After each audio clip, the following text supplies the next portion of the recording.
1 number ক প্ৰশ্নটো চোৱা উৰা বাতৰি মানে কি তো উত্তৰ হ'ব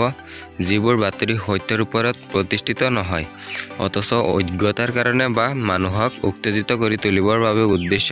প্ৰণোদিতভাৱে প্ৰচাৰ কৰা হয় আৰু চিন্তা শূন্য বিবেক শূন্য কিছু লোকে সেই বাতৰি সত্য বুলি বিশ্বাস কৰে এয়াই উৰা বাতৰি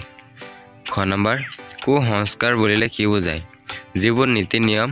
ব্যৱস্থা পৰম্পৰা এখন সুস্থ সমাজৰ পৰিপন্থী সমাজৰ অগ্ৰগতিত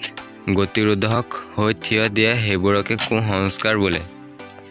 তো গ নম্বৰ প্ৰশ্নটো চোৱা অন্ধবিশ্বাস কুসংস্কাৰ পৃথিৱীৰ আটাইতকৈ গধুৰ বোজা কথাষাৰ কোনে কৈছিল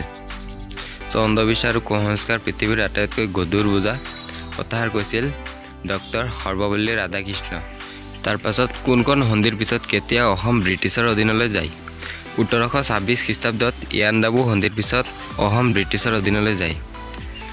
অসমলৈ আহি শদিয়া হেমেকা জলবায়ুত মিছনেৰীসকলৰ কেনে ধৰণৰ ৰোগত আক্ৰান্ত হৈছিল অসমলৈ আহি শদিয়াৰ হেমেকা জলবায়ুত মিছনেৰীসকল কলেৰা ৰোগত আক্ৰান্ত হৈছিল তো 2 নম্বৰ প্ৰশ্নটো চোৱা অন্ধবিশ্বাস মানে কি অন্ধবিশ্বাসে সমাজত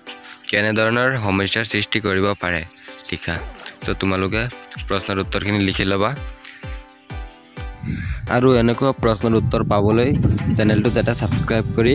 ভিডিঅ'ত এটা লাইক কৰি দিবা